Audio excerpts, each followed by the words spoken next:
Hello, and welcome back to another Pen Talk. Thanks for tuning in. Thanks for spinning that YouTube dial in my direction and joining me as I explore the wide world, extremely diverse world of pens. And we see here one of those pens.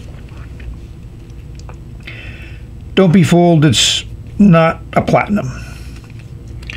And as we can see here by the markings in the middle of the pen, it's a Lanbitou 3088, which some have called a clone of the platinum Curidas, and we'll discuss that a little bit later.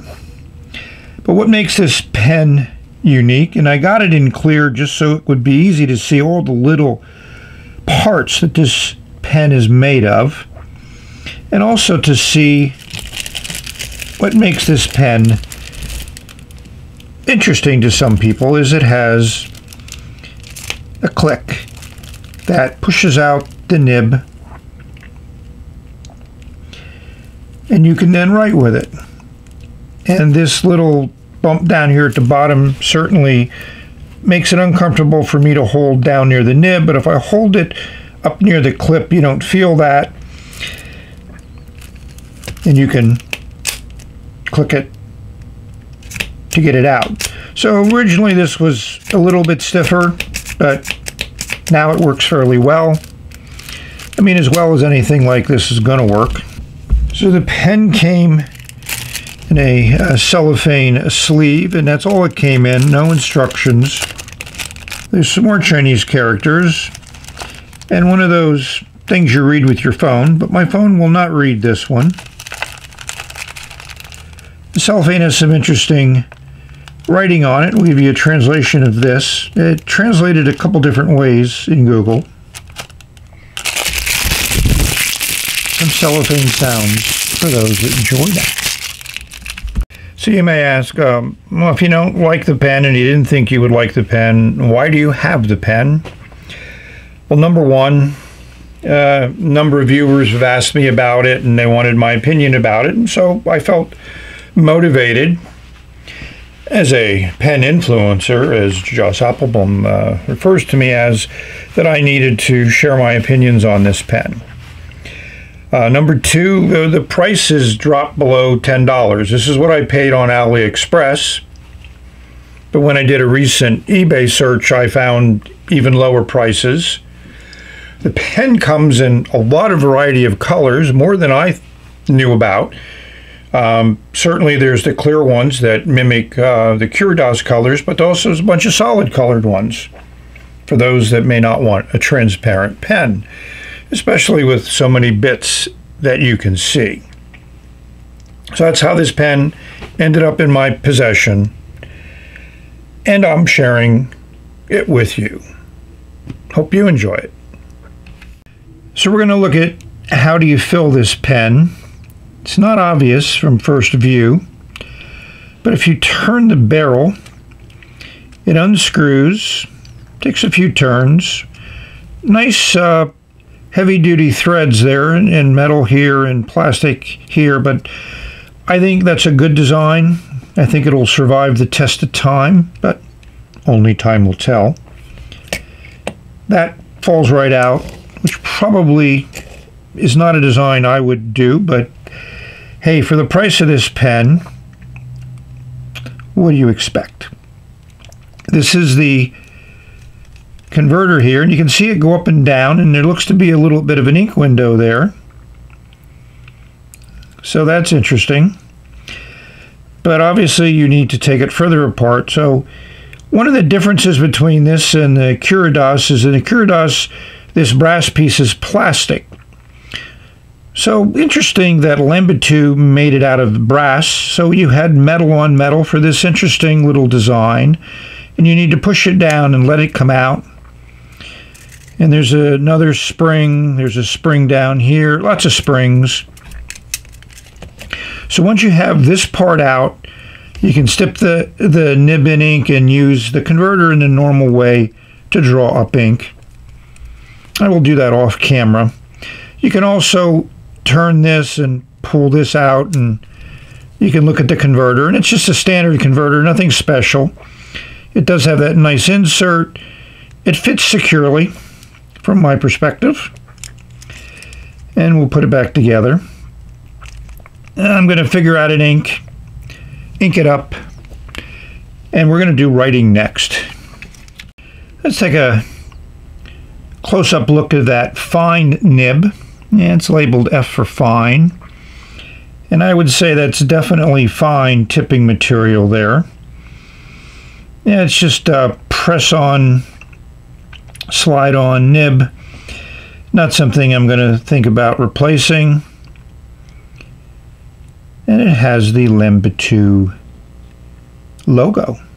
So what ink to use? Well, first time for this ink to be in a pen. And I primarily got it because if you're going to be using this to take notes with, you want something that's permanent and it probably will dry quickly. And this ink definitely is permanent. And it's nice to have a little bit of color to your notes.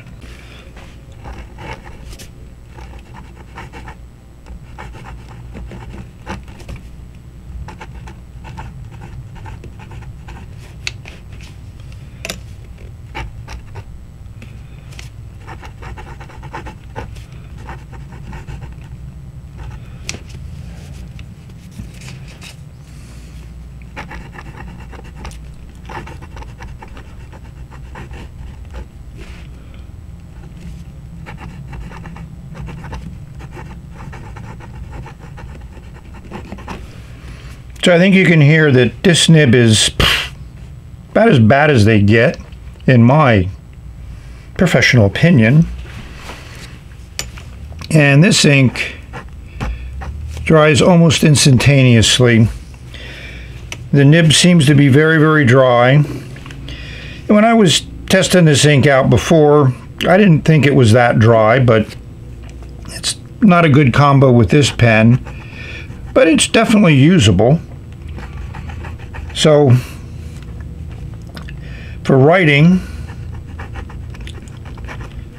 I give it a big fat 0.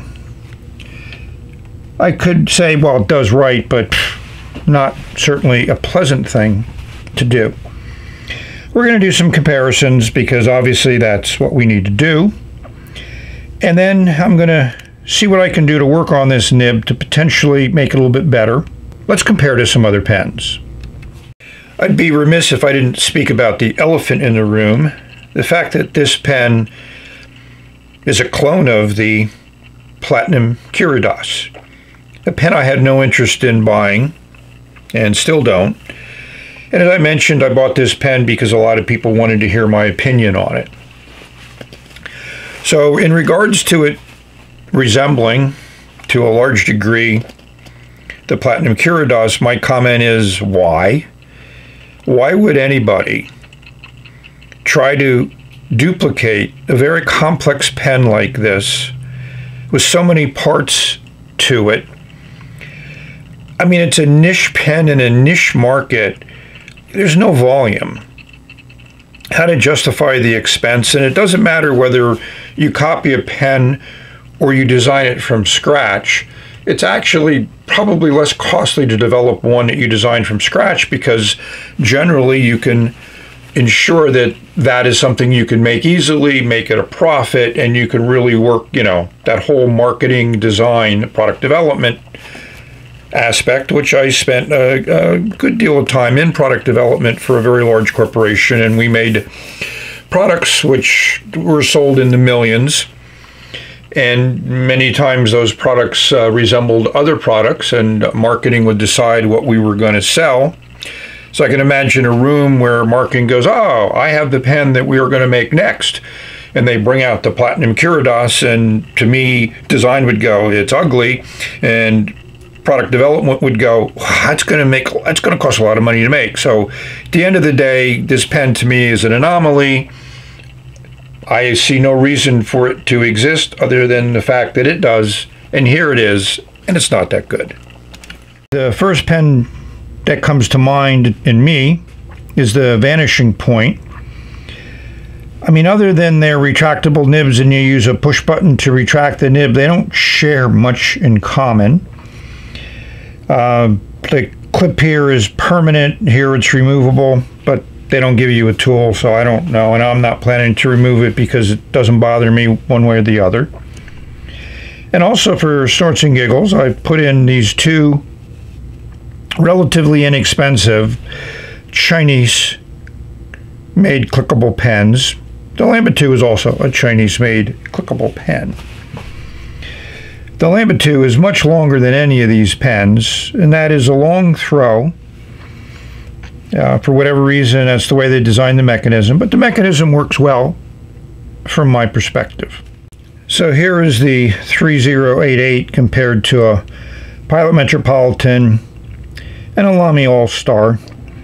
Considerably longer, much more of a diameter, a thicker girth. As a feel in the hand, it's not bad, but then I'm not a fan of the grip on the Lamy, and the Metropolitan never got into a pen that I could ever write with regularly. So now for the editorial comment part of the review. So as expected, I have no liking of this pen. I could see using this to take notes with, and that clicking mechanism does work. And if we look closely here, we'll see how the little trap door opens up. It goes into that opening.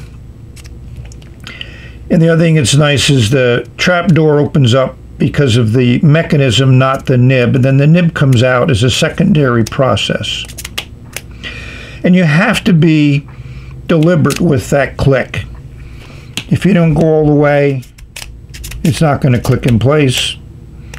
But once you get used to it, you get used to it. And you can see those steps there.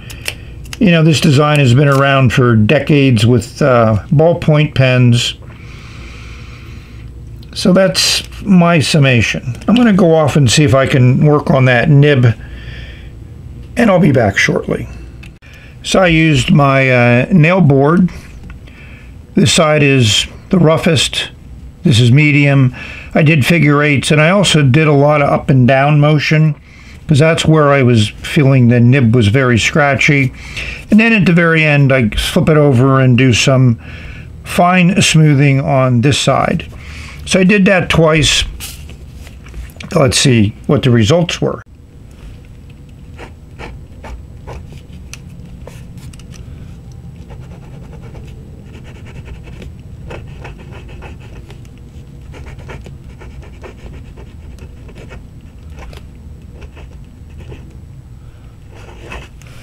So I think I've taken it from a 0 to a 2.0, but a long ways from being a nib that I can enjoy using. I did my best, and I'm not going to spend a lot of time on it because I'm going to see if this pen's going to make it next time I need to go out and about and take notes, because that's the only use I could see for it. Certainly not going to be writing letters with it or using for notes in the house or whatever when I have tons of other pens which write so much better and feel better in the hand. I mean, you feel that clip, it just, you can't avoid it. If you try to avoid it, then you come down and you get this lump at the end. So as a feel in the hand pen, it sucks. So I'm not going to rate this pen because it doesn't rate. Yeah, how's that? Yeah, visually you can say it has some appeal to it because nothing else really looks like this, but then pens are supposed to write well, and this one doesn't do that. Thank you very much for watching. As expected with that small nib and talking for a while, it just starts up right away. That's not an issue. So taking notes would work. Hope this video finds you safe, healthy, and happy, enjoying your pens. And if you do happen to have this pen and you do happen to enjoy it, then that's great. Let me know in the comments what you think. If you have the Platinum Curadas, which from what I've seen in reviews has a better nib on it, then also let me know. And if you have both of them, I would love to hear your views on comparing a pen that costs $10 to one that costs $90. Put some ink on paper. Enjoy your pens. We've reached the end of this video, and we're going to say bye until the next one. Hopefully, a better pen.